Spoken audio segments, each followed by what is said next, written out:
ಮೊನ್ನೆ ರಾತ್ರಿ ಕಲಬುರಗಿ ನಗರದ ಸಬರ್ಬನ್ ಪೊಲೀಸ್ ಸ್ಟೇಷನ್ ಲಿಮಿಟ್ಸಲ್ಲಿ ಬರುವ ಕಲ್ಹಂಗರ ಗ್ರಾಮದಲ್ಲಿ ಒಂದು ಕೊಲೆ ಪ್ರಕರಣ ವರದಿಯಾಗಿರುತ್ತೆ. ಅದರಲ್ಲಿ ಪ್ರಾಥಮಿಕವಾಗಿ ನಮ್ಮ 112ಗೆ ಬಂದಿರೋ ಮಾಹಿತಿಯ ಪ್ರಕಾರ 17 ವರ್ಷದ ಯುವತಿ ಹ್ಯಾಂಗಿಂಗ್ ಮುಖಾಂತರ ಸೂಸೈಡ್ ಆಗಿದೆ ಅಂತ ಹೇಳ್ತಾರೆ. ಅಲ್ಲಿ ಹೋಗಿ ಸ್ಥಳ ಪರಿಶೀಲನೆ ಮಾಡಿದಾಗ ಏನು ಮೃತರಾಗಿದ್ದಾರೆ ಅವರಿಗೆ ಫಿಸಿಕಲಿ ಚಾಲೆಂಜ್ಡ್ ಹುಡುಗಿಯಾಗಿರ್ತಾಳೆ ಮತ್ತು ಪ್ಯಾರಲೈಸಿಸ್ನಿಂದ ಸಫರ್ ಆಗಿರ್ತಾರೆ. ಏನು ಸೀನ್ ಆಫ್ ಕ್ರೈಮ್ ಇದೆ ಅದು ಒಂಥರ ಸ್ಟೇಜ್ಡ್ ಸೀನ್ ಆಫ್ ಕ್ರೈಮ್ ಅಂತೀವಿ, ಅಂದರೆ ಸಸ್ಪಿಷಿಯಸ್ ಸೀನ್ ಆಫ್ ಕ್ರೈಮ್ ಆಗಿರುತ್ತೆ. ಹಾಗಾಗಿ ಅಲ್ಲಿ ಸ್ಥಳೀಯ ಮಾಹಿತಿಯನ್ನು ಕಲೆ ಹಾಕ್ತೀವಿ ಮತ್ತು ತಕ್ಷಣ ನಮ್ಮ ಫಿಂಗರ್ ಪ್ರಿಂಟ್ ಫೋರೆನ್ಸಿಕ್ ಟೀಮ್ ಕೂಡ ಅಲ್ಲಿ ಸ್ಥಳಕ್ಕೆ ಕಳುಹಿಸಿ ಪರಿಶೀಲನೆ ಮಾಡಿಸ್ತೀವಿ. ಏನು ಮೃತರಾಗಿದ್ದಾರೆ, ಮೃತರ ತಾಯಿ ದೂರನ್ನು ನೀಡಿದ್ದಾರೆ. ದೂರಲ್ಲಿ ಏನು ಉಲ್ಲೇಖ ಮಾಡಿದ್ದಾರೆ ಅಂತಂದರೆ, ಆ ಸೀನ್ ಆಫ್ ಕ್ರೈಮಲ್ಲಿ ಒಂದು ಡೆತ್ ನೋಟ್ ಇರುತ್ತೆ ಮತ್ತು ಇವರೇನು ಮೃತರಾಗಿದ್ದಾರೆ ಆ ಕುಟುಂಬಕ್ಕೆ ಪಕ್ಕದ ಜಮೀನಿನವ್ರ ಜೊತೆ ಸುಮಾರು ವರ್ಷಗಳಿಂದ ವಾಗ್ವಾದ ಇದೆ. ಅವರು ಹೊಲಕ್ಕೆ ಹೋಗಲಿಕ್ಕೆ ದಾರಿ ಬಿಡ್ತಾ ಇಲ್ಲ. ಸೊ ಅವರೇ ಏನಾದರೂ ಮಾಡಿರ್ಬೋದು ಅಂತಂದು ಅವರು ಕೊಲೆ ಪ್ರಕರಣ ದೂರನ್ನು ನೀಡಿರ್ತಾರೆ. ಆಮೇಲೆ ನಾವೆಲ್ಲ ಸ್ಥಳ ಪರಿಶೀಲನೆ ಮಾಡಿ ಯಾರ ಮೇಲೆ ಅನುಮಾನ ಇದೆ ಅಂತ ಅವ್ರು ಹೇಳಿದ್ರು. ಅವ್ರ ಬಗ್ಗೆನೂ ಕೂಡ ಸ್ಥಳೀಯ ACP ಸಬರ್ಬನ್ ಅವರು ಮತ್ತು ಇನ್ಸ್ಪೆಕ್ಟರ್ ಸಬರ್ಬನ್ ಮತ್ತು ಅವರ ಟೀಮ್ ಎಲ್ಲ ಆಯಾಮಗಳಲ್ಲಿ ಮಾಹಿತಿಯನ್ನು ಕಲೆ ಹಾಕ್ತಾರೆ. ಮತ್ತು ತನಿಖೆಯಿಂದ ತಿಳಿದು ಬಂದಿರೋ ಪ್ರಕಾರ ಏನು ಮೃತಳ ತಂದೆ ಇದ್ದಾರೆ, ಮೃತಳ ತಂದೆನೇ ಈ ಒಂದು ಕೊಲೆ ಮಾಡಿರೋದು ಬೆಳಕಿಗೆ ಬರುತ್ತೆ. ಮೃತಳ ತಂದೆ ಹೆಸರು ಗುಂಡೇರಾಯ್ ಅಂತ, ತಂದೆ ಚಂದ್ರಶಾ, ಸುಮಾರು 42 ವರ್ಷ. ಅವರು ಅಗ್ರಿಕಲ್ಚರ್ ಮಾಡ್ತಾರೆ. ಅವ್ರಿಗೂ ಕೂಡ ಲೆಫ್ಟ್ ಲೆಗ್ ಫಿಸಿಕಲಿ ಚಾಲೆಂಜ್ಡ್ ಇದ್ದಾರೆ. ಅವರು ಚಿಕ್ಕ ವಯಸ್ಸಲ್ಲಿಯೇ ಸ್ಕೂಲಲ್ಲಿ ಬಿದ್ದು ಅದನ್ನು ಗಾಯ ಆಗಿದೆ. ಈ ಅವರ ವಿಚಾರಣೆಯಿಂದ ತಿಳಿದು ಬಂದಿದ್ದೇನೆಂತಂದರೆ, ಏನು ಈಗ ಸುಮಾರು ವರ್ಷಗಳಿಂದ ಈ ಜಮೀನಿನ ವಿವಾದ ನಡೀತಾ ಇದೆ, ಅದಕ್ಕೆ ಒಂದು ತಾರ್ಕಿಕ ಅಂತ್ಯ ಹಾಡಲಿಕ್ಕೆ ಒಂದು ಏನು ಫಿಸಿಕಲಿ ಚಾಲೆಂಜನ್ನು ಮಗಳಿದ್ದಾಳೆ ಅವಳನ್ನು ಬಳಸ್ಕೊಳ್ಳಲಿಕ್ಕೆ ಟ್ರೈ ಮಾಡ್ತಾರೆ. ಡೆತ್ ನೋಟ್ ಬರೆದಿದ್ದು ಕೂಡ ತಂದೆನೇ.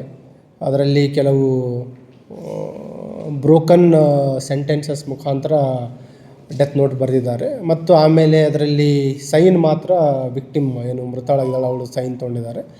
ಅದರಲ್ಲಿ ಇವರ ಸಾವಿಗೆ ಬೇಸಿಕಲಿ ಸೂಯಿಸೈಡ್ ಥರ ಬಿಂಬಿಸಲಿಕ್ಕೆ ಟ್ರೈ ಮಾಡಿದ್ದಾರೆ. ಅವರು ಆತ್ಮಹತ್ಯೆಗೆ ಪ್ರಚೋದನೆ ನೀಡಿದ್ದು ಆ ಪಕ್ಕದ ಜಮೀನವರು ಅಂತ. ಇದು ಆ ಯುವತಿಗೆ ಯಾವ ರೀತಿ ಇವರು ಕನ್ವಿನ್ಸ್ ಮಾಡಿದ್ದಾರೆ ಅಂತ ನೋಡಿದರೆ, ಈ ಸುಮಾರು ವರ್ಷಗಳಿಂದ ಈ ಜಮೀನಿನ ವಾದ ಕೊನೆ ಆಗ್ತಾ ಇಲ್ಲ. ಸೊ ನೀನು ನಾನು ಪ್ರಾಣ ಕಳ್ಕೊಳ್ಳೋಣ, ಅಟ್ಲೀಸ್ಟ್ ನಮಗೆ ಏನು ಮಗ ಇದ್ದಾನೆ, ಈಗೇನು ಇವರು ಆರೋಪಿ ಇದ್ದಾರೆ, ಆರೋಪಿಗಳಿಗೆ ಒಟ್ಟು 3 ಜನ ಮಕ್ಕಳಿದ್ದಾರೆ, 2 ಹೆಣ್ಮಕ್ಳು ಮತ್ತು 3ನೇವನು ಹುಡುಗ ಇದ್ದಾನೆ, 5ನೇ ತರಗತಿಯಲ್ಲಿ ಓದ್ತಾ ಇದ್ದಾನೆ. ಸೊ ಅಟ್ಲೀಸ್ಟ್ ಅವ್ರ ಮೇಲೆ ಪ್ರಕರಣ ದಾಖಲಿಸಿ ಅವ್ರಿಗೇನಾರ ಜೈಲಿಗೆಲ್ಲ ಹೋಗಿದರೆ ಏನು ಜಮೀನಿನ ಇಶ್ಯೂ ಇದೆ ಅದು ಸಾಲ್ವ್ ಆಗುತ್ತೆ ಅಂತ ಹೇಳಿ ಅದನ್ನು ಕನ್ವಿನ್ಸ್ ಮಾಡ್ತಾರೆ. ಸೊ ಅಲ್ಲಿ ಯುವತಿಗೆ ಹುಡುಗಿಗೆ ಮಗಳಿಗೆ ಹೇಳಿದ್ದೇನೆಂತಂದರೆ, ನೀನು ಆತ್ಮಹತ್ಯೆ ಮಾಡ್ಕೊಂಡು ನಿನ್ನ ಜೊತೆ ನಾನು ಆತ್ಮಹತ್ಯೆ ಮಾಡ್ಕೊತೀನಿ. ಆ ರೀತಿ ಡೆತ್ ನೋಟಲ್ಲಿರುವಂಥದ್ದು ನಮ್ಮಿಬ್ಬರ ಸಾವಿಗೆ ಇವರು ಪಕ್ಕದ ಜಮೀನವ್ರ ಕಾರಣ ಅನ್ನೋ ರೀತಿ ಬರೆದಿದ್ದಾರೆ.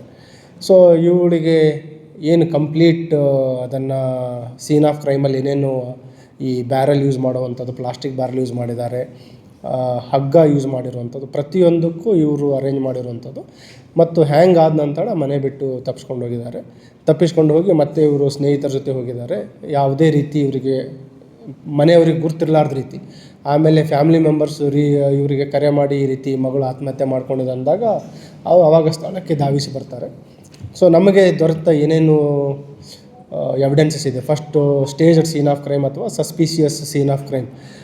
ಯುವತಿಗೆ ಆತ್ಮಹತ್ಯೆ ಮಾಡ್ಕೊಳ್ಳಿಕ್ಕೆ ಬರಲ್ಲ, 2 ಕೈಗಳು ಎದ್ದು ನಿಂತು ನಿಯರ್ಲಿ 9.5 feet ಅಷ್ಟು ಹೈಟ್ ಇದೆ. ಅದು ಏನು ಲೈಗೇಚರ್ ಹಾಕಿರುವಂಥ ಹುಕ್ಕಿದೆ, ಅಷ್ಟು ಅವಳಿಗೆ ನಿಲ್ಲಕ್ಕೂ ಆಗಲ್ಲ ಮತ್ತು ಕೈಲಿಂದ ಕಟ್ಟಲಿಕ್ಕೂ ಆಗಲ್ಲ.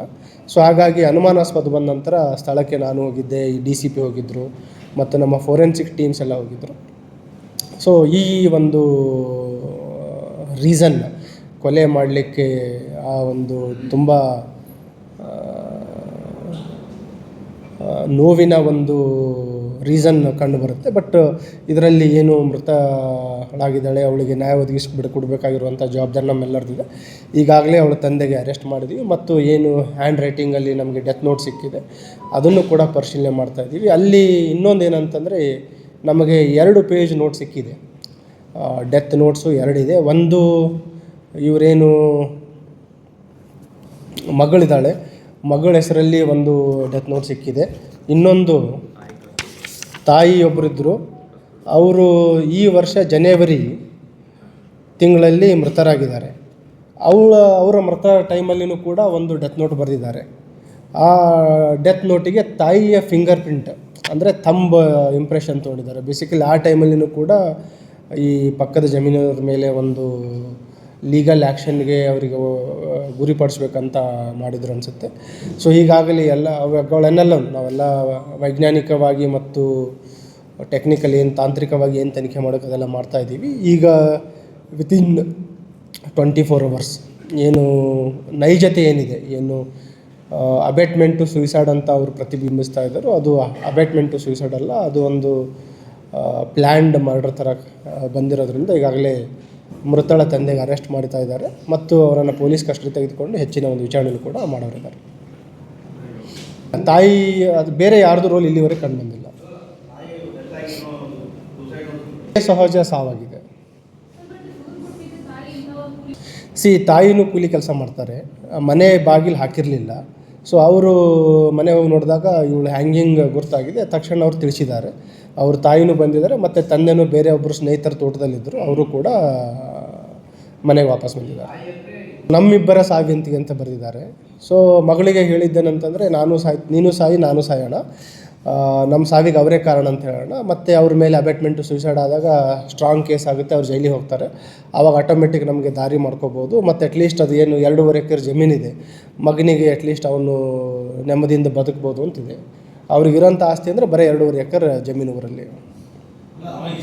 ಪ್ಲ್ಯಾನ್ ಅಂದರೆ ಮಗಳಿಗೆ ಮಾತ್ರ ಮಾಡಿಸ್ಬೇಕು ಅಂತಿರೋದು. ಮೈಂಡ್ ಚೇಂಜ್ ಮಾಡಿದ್ದಾನೆ. ಮೋಸ್ಟ್ ಪ್ರಾಬಬ್ಲಿ ಇನಿಷಿಯಲಿನೇ ಅವನಿಗೆ ಅವನ ಪ್ರಾಣ ತೆಗೆದುಕೊಳ್ಳೋ ಇದು ಇರಲಿಲ್ಲ, ಇಂಟೆನ್ಷನ್. 2.5 ಎಕರೆ ಜಮೀನು. ಅಂದರೆ ನಾನು ವಿಚಾರಣೆ ಮಾಡಿದಾಗ, ನಮ್ಮ ಅಧಿಕಾರಿಗಳು ವಿಚಾರಣೆ ಮಾಡಿದಾಗ ಯಾವತ್ತೂ ಪೊಲೀಸ್ ಸ್ಟೇಷನ್ಗೂ ಹೋಗಿಲ್ಲ ಅವರು. ಏನು ಎತ್ತಿನ ಬಂಡಿ ಹೋಗುತ್ತೆ ದಾರಿ, ಆ ದಾರಿ ಸಲುವಾಗಿ ಗಲಾಟೆ ಆಗ್ತಾ ಇರುವಂಥದ್ದು. ಇನಿಷಿಯಲ್ ಅವ್ರು ಏನು ದೂರು ಕೊಡ್ತಾರೆ ಅವರಿಗೆ ಫುಲ್ ಫ್ರೀಡಮ್ ಬಿಟ್ಟಿದ್ವಿ. ಅವ್ರ ತಾಯಿ ಏನಾದ ಡೆತ್ ನೋಟ್ ಇದೆ ಮತ್ತು ಅವ್ರದ್ದೇನು ಜಮೀನಿನ ವಾಗ್ವಾದ ಇದೆ, ಆ ಹಿನ್ನೆಲೆಯಲ್ಲಿ ದೂರನ್ನು ನೀಡಿದರು. ಆ ದೂರಿನ ಪ್ರಕಾರ ಪ್ರಕರಣ ದಾಖಲು ಮಾಡ್ಕೊಂಡಿದ್ವಿ ಮತ್ತು ನಮಗೆ ತನಿಖೆಯಲ್ಲಿ ಏನು ನಮಗೆ ಸಾಕ್ಷ್ಯಗಳು ಎಲ್ಲ ದೊರೆತಿದೆ ಅದರ ಪ್ರಕಾರ ಕಾನೂನು ಪ್ರಕಾರ ಕ್ರಮ ಕೈಗೊಳ್ತಾ ಇದ್ದೀವಿ. 2 ಆತ್ಮಹತ್ಯೆ ಮಾಡ್ಕೋಬೇಕಂತ. ಸೊ ಕಂಪ್ಲೀಟ್ಲಿ ಅವನು ಅಸಿಸ್ಟ್ ಮಾಡಿದ್ದಾನೆ. ಈಗ ನೀನು ಸಾಯಬೇಕು ಅಂತಂದು ಬ್ಯಾರಲ್ ಅರೇಂಜ್ ಮಾಡೋವಂಥದ್ದು, ಹಗ್ಗ ಹಾಕುವಂಥದ್ದು, ಸೊ ಅವೆಲ್ಲ ಮಾಡಿರುವಂಥದ್ದು. It amounts to murder only.